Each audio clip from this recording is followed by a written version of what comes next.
안녕하세요. 김건우 목사입니다. 10월 23일 수요일 아침입니다. 지난주 수요 말씀 묵상 이후부터 오늘까지 매일 성경 본문은 예레미야 예가 1장에서 3장이었는데요. 오늘은 1장부터 3장까지의 전체적인 내용을 함께 살펴보고자 합니다. 예레미야 예가는 예루살렘이 파괴된 처참한 상황을 배경으로 하는 공동체의 탄식 시입니다. 시인은 예루살렘 파괴로 인해 고통받는 생존자의 눈높이에서 이 노래를 부르고 있는데요. 그들의 고통과 분노와 실망이 진솔하게 표현되고 있으며 지배적인 어조는 아니지만 죄책감과 소망도 함께 표현되고 있습니다. 선지자는 불평과 절규와 부르짖음을 통해 하나님을 부추겨 자신들을 구원하기 위해 행동해 주실 것을 바라는 마음으로 이 노래를 부릅니다. 때문에 이 노래는 단순한 탄식을 넘어 구원을 바라는 간절한 기도이기도 합니다. 1장은 하나님의 심판을 받아 폐허가 된 예루살렘의 참담한 실상과 범죄한 죄인들의 뒤늦은 후회와 탄식을 묘사하고 있습니다. 어떤 구약학자는 죄 지은 다음 날의 처절함을 묘사하고 있다고 말했는데 참 와닿았습니다. 죄는 먹음직도 하고 보암직도 하고 지혜롭게 할 만큼 아주 탐스러운 모습으로 다가오지만 막상 따먹고 나면 처절한 고통을 안겨주기 때문입니다. 때문에 이 슬픔의 노래는 선지자가 기억하는 아름답고 활기찼던 이스라엘의 찬란한 과거와 파괴된 예루살렘의 처참한 현실이 비극적인 대조를 이루며 시작되고 있습니다. 1장 1절, 7절, 그리고 8절입니다. 슬프다 이 성이여, 전에는 사람들이 많더니 이제는 어찌 그리 적막하게 앉았는고, 전에는 열국 중에 크던 자가 이제는 과부같이 되었고, 전에는 열방 중에 공주였던 자가 이제는 강제 노동을 하는 자가 되었도다. 예루살렘이 환란과 유리하는 고통을 당하던 날에 옛날의 모든 즐거움을 기억하였으며 예루살렘이 크게 범죄함으로 조속거리가 되었으니 전에 그에게 영광을 돌리던 모든 사람이 그의 벗었음을 보고 업신여기며 그는 탄식하며 물러가는도다. 당시 예루살렘은 난공불락의 도성으로 알려져 있었고 이스라엘 백성들은 그 사실을 확신했습니다. 삼면이 절벽으로 둘러싸여 있다는 지형적인 측면이기 때문도 했지만 결정적인 이유는 여호와의 성전이 있는 예루살렘을 하나님은 절대 버리지 않으실 것이라는 믿음 때문이었습니다. 그런데 그런 예루살렘이 무너졌고 그 참상은 말로 표현할 수 없을 정도로 참혹했으니 그들이 받은 충격과 절망과 슬픔은 엄청났을 것입니다. 열방 중에 공주였던 자가 그 아름다움을 잃고 처량한 과부가 되었고 순례자들로 붐비던 길은 인적이 끊어졌으며 친구 하나 없는 외로운 신세가 되어버렸습니다. 마치 벌거벗은 것과 같은 이스라엘의 처지는 대적들의 조롱거리가 되었죠. 1장 9절 놀랍도록 낮아져도 그를 위로할 자가 없도다. 여호와여 원수가 스스로 큰 채하오니 나의 환난을 감찰하소서. 나는 비쳐나오니 여호와여 나를 돌보시옵소서. 이스라엘은 하나님 앞에서 한없이 낮아졌습니다. 그래서 비천한 자신의 처지를 여호와께서 돌보아 주시고 위로해 주시기를 간구합니다. 선지자는 이런 고난을 허락하신 분이 하나님이시라고 고백합니다. 그러나 일이 이 지경에까지 이른 근본적인 이유가 자신들이 저지른 죄 때문임을 알기에 고난을 허락하신 하나님을 원망하기보다는 자신의 죄와 불순종을 인정합니다. 1장 12절 이하의 말씀입니다. 볼지어다 여호와께서 그의 진노하신 날에 나를 괴롭게 하신 것이로다. 여호와께서 야곱의 사방에 있는 자들에게 명령하여 야곱의 대적들이 되게 하셨으니 예루살렘은 그들 가운데 있는 불결한 자가 되었도다. 여호와는 의로우시도다. 그러나 내가 그의 명령을 거역하였도다. 여호와여 보시옵소서.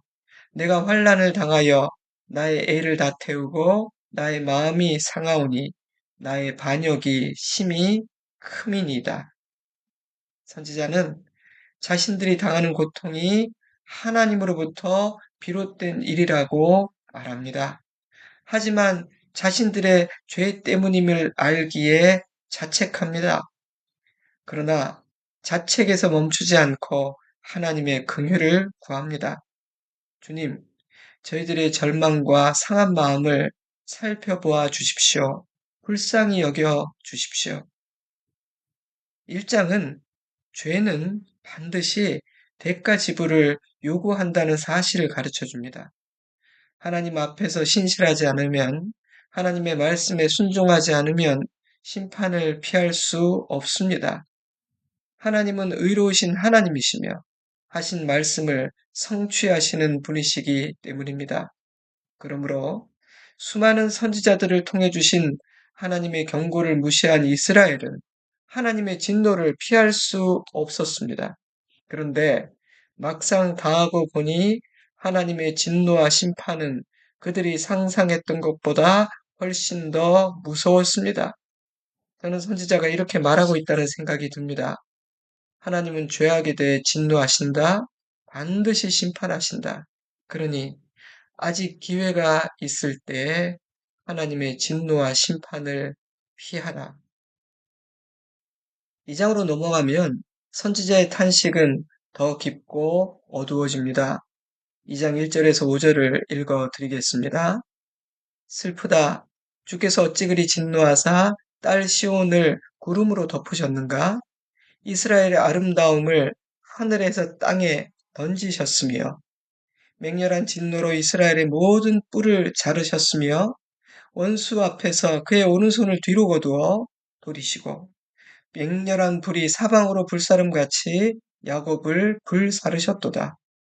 원수같이 그의 활을 당기고 대적처럼 그의 오른손을 들고 서서 눈에 드는 아름다운 모든 사람을 죽이셨으며 딸 시온의 장막에 그의 노를 불처럼 쏟으셨도다. 주께서 우리의 원수같이 되어 이스라엘을 삼키셨으며 딸 유다의 근심과 애통을 더하셨도다. 여러분, 주목해야 할 반복되는 문장 들으셨습니까? 그 문장이 보이시나요? 선지자는 하나님이 이스라엘의 원수가 되어 이스라엘의 성벽을 헐기로 결심하셨다고 말합니다. 하나님은 언제나 이스라엘의 편이셨습니다. 때문에 하나님을 원수요 대적으로 맞이하는 것은 언제나 이스라엘이 아닌 이스라엘을 대적하는 이방 나라였습니다. 하나님은 이스라엘을 위해 싸워주시는 우군이셨습니다. 그런데 하나님이 이스라엘의 원수요 대적이 되셨습니다. 이스라엘은 지금 하나님을 적으로 맞이하고 있는 겁니다. 한 번도 해본 적이 없는 경험이었습니다. 그런데 항상 내 편이시던 하나님이 나의 원수요 적이 되시자 감당이 되지 않았습니다. 너무도 무서웠습니다. 저는 선지자가 우리에게 이렇게 말하고 있다는 생각이 들었습니다. 하나님이 여러분의 적이 되게 하지 마십시오. 절대로. 선지자는 우리가 하나님의 말씀을 듣지 않고 거짓 선지자들의 말을 들었기에 이런 고통을 겪게 된 것이라고 말합니다. 우리들의 책임이라는 것이지요. 그런데 막상 당해보니 그 고통은 너무나 극심했습니다. 그래서 선지자는 하나님께 부르짖으라고 말합니다. 백성들에게 철저한 회개를 촉구합니다. 2장 18절 그들의 마음이 주를 향하여 부르짖기를 딸 시온의 성벽아 너는 밤낮으로 눈물을 강처럼 흘릴지어다 스스로 쉬지 말고 내 눈동자를 쉬게 하지 말지어다 초저녁에 일어나 부르짖을지어다 내 마음을 주의 얼굴 앞에 물 쏟듯 할지어다 각기러기에서 주려 기진한 내 어린 자녀들의 생명을 위하여 주를 향하여 손을 들지어다. 왜 하나님께 부르짖어야 합니까? 왜 철저한 회개를 촉구하고 있습니까? 그들이 당하고 있는 이 고통을 주시는 분은 하나님이시기에 그 고통에서 건지실 수 있는 분도 하나님 한 분뿐이시기 때문입니다. 그들이 이 고난을 당하는 이유는 하나님 앞에서 범죄했기 때문임을 잘 알고 있기 때문입니다. 그러므로 이스라엘의 원수가 되어 진노하고 계신 하나님이 다시 이스라엘의 하나님이 되어 주시지 않는다면 이들에게는 소망이 없습니다. 때문에 선지자는 회개를 촉구합니다. 하나님께서 불쌍히 여겨주시기를 밤낮으로 울며 구하라고 외칩니다. 사랑하는 여러분, 나의 죄로 인하여 고난을 당하든 억울하게 고난을 당하든 그 고난에서 나를 구원해 주실 분은 하나님 한 분뿐입니다.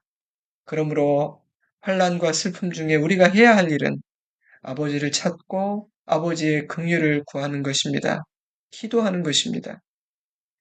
저는 제 삶의 경험을 통해 목회의 경험을 통해 그 사실을 배웠습니다. 그래서 슬픔의 노래를 불러야 할 순간에는 마음을 차분히 하고 하나님을 바라봅니다. 주님이 주시는 하늘의 평안을 구합니다. 주님의 지혜를 구합니다. 구원을 구합니다. 도움을 요청합니다. 하나님께서 나를 위해 싸워주시기를 기도합니다. 저는 고난의 날 제가 해야 할 일이 그것임을 배웠습니다. 그런데 이스라엘의 경우 그들이 당하고 있는 이 처참한 고난이 자신들의 죄로 말미암는 것임이 분명했습니다. 그럼에도 불구하고 하나님께 긍휼을 구할 수 있는 것일까요? 명백히 잘못이 내게 있는데도 하나님은 그런 자의 기도를 들으사 구원해 주실까요? 네, 그렇습니다. 하나님은 구원의 손길을 내밀어 주십니다. 도와주십니다. 긍휼히 여겨 주십니다. 선지자는 그런 확신을 가졌기에 3장에는 전혀 다른 분위기의 노래와 권면들이 담겨 있습니다. 3장으로 넘어가면 선지자는 또다시 하나님으로부터 진노의 매를 받는 이스라엘의 고통을 노래하기 시작합니다. 3장 1절에서 16절에 이르기까지의 내용을 요약하면 이래요. 하나님은 엎드려 기다리는 곰과 은밀한 곳에 숨어 있는 사자와 같이 이스라엘을 공격하고 찢으셨습니다. 하나님은 이스라엘을 관역으로 삼고 진노의 화살을 쏘아 맞추셨습니다. 조약돌로 이를 꺾으셨고 쓴 것을 먹게 하셨습니다. 그리하여 이스라엘은 열방의 조롱거리가 되어 버렸습니다. 그래서 선지자는 자신의 절망적인 마음을 이렇게 고백해요. 3장 17절, 18절. 주께서 내 심령이 평강에서 멀리 떠나게 하시니 내가 복을 내어 버렸으며 스스로 이르기를 나의 힘과 여호와께 대한 내 소망이 끊어졌다 하였도다. 이 문장이 참 인상적이에요. 내가 복을 내어 버렸으며 이스라엘은 주께서 은혜로 주신 그 복들을 스스로 걷어차 버린 것입니다. 이 17절을 세번역 성경은 이렇게 번역했어요. 내게서 평안을 빼앗으시니 나는 행복을 잊고 말았다. 이스라엘은 행복이라는 개념 자체를 잃어버렸습니다. 내가 언제 행복했던 적이 있는가? 그 행복의 기억이 다 사라져버렸기 때문이죠. 선지자는 평강이 그들이 누리던 모든 은혜가 하나님으로부터 왔던 선물이었음을 비로소 깨달았습니다. 하나님께서 평강을 거두어 가시자 힘과 소망이 끊어져 버렸기 때문입니다. 선지자는 그것을 안타까워합니다. 몹시 후회합니다. 그런데 갑자기 분위기가 바뀝니다. 선지자는 이렇게 노래합니다. 22절, 23절. 여호와의 인자와 긍휼이 무궁하심으로 우리가 진멸되지 아니함이니이다. 이것들이 아침마다 새로우니 주의 성실하심이 크시도소이다. 선지자는 우리가 완전히 진멸되지 않았다는 지극히 작은 사실에서 이스라엘을 향한 여호와의 인자와 긍휼과 성실하심을 발견하게 됩니다. 그래서 이렇게 결심합니다. 24절 내 심령에 이르기를 여호와는 나의 기업이시니 그러므로 내가 그를 바라리라.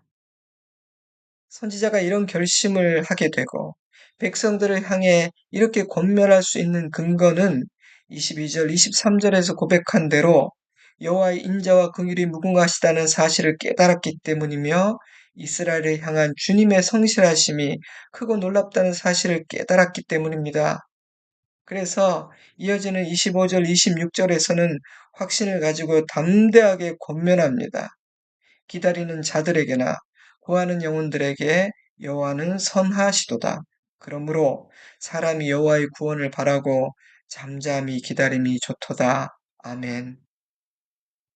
그런 다음 제가 3장의 하이라이트라고 생각하는 구절이 이어집니다. 31절, 32절, 33절. 이는 주께서 영원하도록 버리지 아니하실 것이며 그가 비록 근심하게 하시나 그의 풍부한 인자하심에 따라 긍휼히 여기실 것임이라. 주께서 인생으로 고생하게 하시며 근심하게 하심은 본심이 아니시로다. 시인은 탄식하는 가운데 하나님을 만난 것이 분명합니다. 근데 시인이 만난 하나님은 인자와 긍휼이 무궁하신 성실하신 하나님이었습니다. 자신들을 향해 진노하시는 하나님이 너무 두려워 하나님이 우리의 원수와 대적이 되셨구나 생각했는데 그렇지 않았습니다.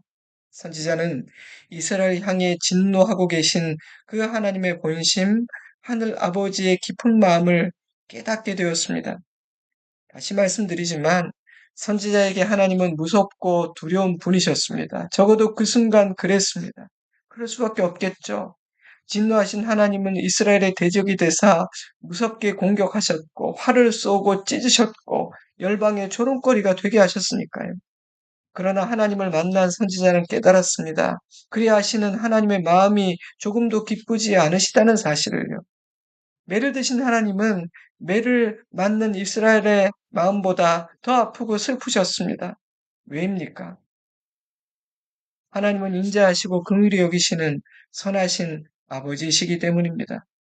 그런데 이스라엘이 심판을 자초했습니다. 선지자를 보내 말씀하셨지만 그들은 돌이키지 않았습니다. 거듭 범죄했습니다. 그들은 공의로우신 하나님이 매를 들 수밖에 없게 만들었습니다. 그러니 잘못은 이스라엘에게 있는 겁니다. 그러나 하나님은 이스라엘을 영원히 버리지 않으실 것입니다. 그러실 수가 없습니다. 하나님은 이스라엘을 너무나 사랑하시니까요. 하나님은 인자와 긍휼이 풍성하신 선하신 아버지시니까요. 자기 백성들이 범죄했을 때 그들을 징계하기 위해 때로는 훈련시키고 성숙하게 하기 위해 단단해지게 하기 위해 고난에 처하게 하기도 하시고 근심과 고생을 허락하기도 하시지만 그것은 하나님의 본심이 아닙니다. 하나님은 우리를 불쌍히 여기십니다. 우리를 구원하기 원하십니다. 우리를 복되게 하기를 원하십니다. 그것이 하나님의 본심이에요. 그 사실을 깨달은 선지자는 이렇게 권면합니다. 3장 39절. 살아있는 사람은 자기 죄들 때문에 벌을 받나니 어찌 원망하랴. 우리가 스스로 우리 행위들을 조사하고 여호와께로 돌아가자. 우리의 마음과 손을 아울러 하늘에 계신 하나님께 들자. 하나님의 말씀을 거역하고 하나님을 떠난 것이 이런 사태를 만들었기에 우리의 죄를 회개하며 하나님께 돌아가는 것만이 살 길이라는 것입니다. 목사님, 우리가 지은 죄가 너무도 큰데도 과연 받아주실까요? 이토록 우리를 무섭게 매질하고 계신데 돌아가면 받아주실까요? 돌아간다고 될까요? 선지자는 이렇게 대답합니다. 하나님은 우리를 받아주시고 다시 살게 하실 것이다. 하나님은 너무도 인자하시고 선하신 분이시며 우리를 사랑하시기 때문이다. 비록 근심하게 하시고 고생하게도 하시지만 그것이 아버지의 본심이 아니다. 그것이 아버지가 내린 최종 결론이 아니야. 그러니 아버지께로 돌아가자. 아버지께 손을 들자. 저는 돌아온 둘째 아들을 맞이하는 아버지의 모습이 떠올랐습니다. 살아계신 아버지께 자기 몫의 유산을 요구하는 무례함을 저지르고 받은 모든 유산마저 허랑방탕하게 탕진해버린 아들은 자신이 살 길은 아버지께로 돌아가는 것밖에 없다고 생각하게 됩니다. 너무도 염치가 없었지만 그는 용기를 냅니다. 아버지가 어떤 분이신지를 알았기 때문에 그런 용기를 낼 수 있었던 것이 아닐까요? 아버지는 너무 좋은 분이시지. 인자하고 선하신 분이셔. 내가 문제지. 아버지는 너무 좋은 분이시지. 아버지는 나를 사랑하시지. 그러니 돌아가자. 가서 나의 죄를 인정하고 아들이 아닌 종이라도 좋으니 아버지 집에 살기만 해달라고 때를 써보자. 참으로 지혜로운 선택이었습니다. 저는 예레미야가 우리도 그렇게 하자고 권면하고 있다고 생각합니다. 돌아가면 아버지는 우리를 받아주실 수밖에 없을 것이다. 우리 하나님은 그런 아버지시니까. 아멘. 이제 오늘 묵상을 정리해 보겠습니다. 하나님께서 거듭 말씀하시고 기회를 수없이 주고 또 주어도 그 음성에 귀를 기울이지 않고 순종하지 않으면 하나님은 매를 드실 수밖에 없습니다. 하나님께서 매를 드신다는 것은 정말 오랫동안 참으셨다는 뜻입니다. 그러니 하나님을 원망해서는 안 됩니다. 자신의 어리석음과 교만과 악함을 다해야 합니다. 우리가 해야 할 일은 원망이 아니라 회개입니다. 하나님이 나의 원수가 되게 만드는 것처럼 어리석은 일은 없습니다. 하나님이 이스라엘의 원수가 되고 대적이 되시자 감당이 되지 않았습니다. 행복과 소망과 평안이란 단어는 떠올릴 수조차 없었고 날마다 눈물과 절망 가운데 살아야 했으며 세상의 조롱거리가 되어버렸습니다. 사랑하는 여러분, 하나님의 인내와 사랑은 시험해서는 안 됩니다. 하나님이 나를 대적하시게 만들어서는 안 됩니다. 하나님이 나의 원수가 되는 일, 우리가 일평생 단 한순간도 경험하지 말아야 할 일입니다. 만약 우리가 하나님 앞에 범죄했고 실수했다면 주님께로 돌아가야 합니다. 하지만 조급해서는 안 됩니다. 모든 것을 하나님께 맡겨야 합니다. 하나님께서 우리의 기도를 들으사 손 내밀어 주시고 불쌍히 여겨 주실 때까지 기다려야 합니다. 선지자는 이렇게 말했어요. 3장 25절. 기다리는 자들에게나 구하는 영혼들에게 여호와는 선하시도다. 그러므로 사람이 여호와의 구원을 바라고 잠잠히 기다림이 좋도다. 죄를 지을 때는 자기 마음대로 지어놓고 구원과 회복은 하나님의 손에 맡기지 못하는 사람들이 많습니다. 인정합니다. 제가 잘못했어요. 그러니 빨리빨리 용서해 주시고 빨리빨리 회복시켜 주십시오. 너무 힘들어요. 여러분, 그것이 회개하는 자의 태도일까요? 그것이 진정한 회개일까요? 우리는 그저 회개하며 우리의 죄를 진실로 인정하고 하나님의 처분과 구원을 잠잠히 기다릴 뿐입니다. 선지자는 그런 기다림은 반드시 응답된다고 말합니다. 왜일까요? 그가 비록 근심하게 하시나 그의 풍부한 인자하심에 따라 긍휼히 여기실 것입니다. 주께서 인생으로 고생하게 하시며 근심하게 하심은 본심이 아니시로다. 아멘. 어떤 형태의 고난과 고통이든 하나님은 우리를 긍휼히 여기십니다. 우리가 고생하고 근심하는 것을 하나님은 즐기지 않으십니다. 인생으로 고생하게 하시고 근심하게 하심이 하나님의 본심이 아니라고 선지자는 말합니다. 하나님의 본심은 우리가 복되고 형통한 삶을 사는 것입니다. 하나님의 본심은 우리를 구원하시고 회복시키시는 것입니다. 왜입니까? 하나님은 그런 분이시니까요. 우리는 악하고 하나님을 배신하지만 하나님은 그런 분이시니까요. 그 하나님을 신뢰하고 그 하나님의 말씀에 순종하는 저와 여러분이기를 주님의 이름으로 축복합니다. 여호와의 구원을 바라며 잠잠히 기다리는 그 믿음이 저와 여러분에게 있기를 주님의 이름으로 축복합니다. 아멘. 이제 잠시 기도하겠습니다. 주신 말씀을 묵상하며 여호와의 음성 듣고 교훈 얻기를 원합니다. 그리고 순종하기를 원합니다. 돌이켜야 한다면 돌이키고 주님께 두 손 들고 기도해야 된다면 주님을 구하는 기도의 시간 가지시기 바랍니다. 저는 주일에 뵙겠습니다. 사랑합니다. 축복합니다. 샬롬.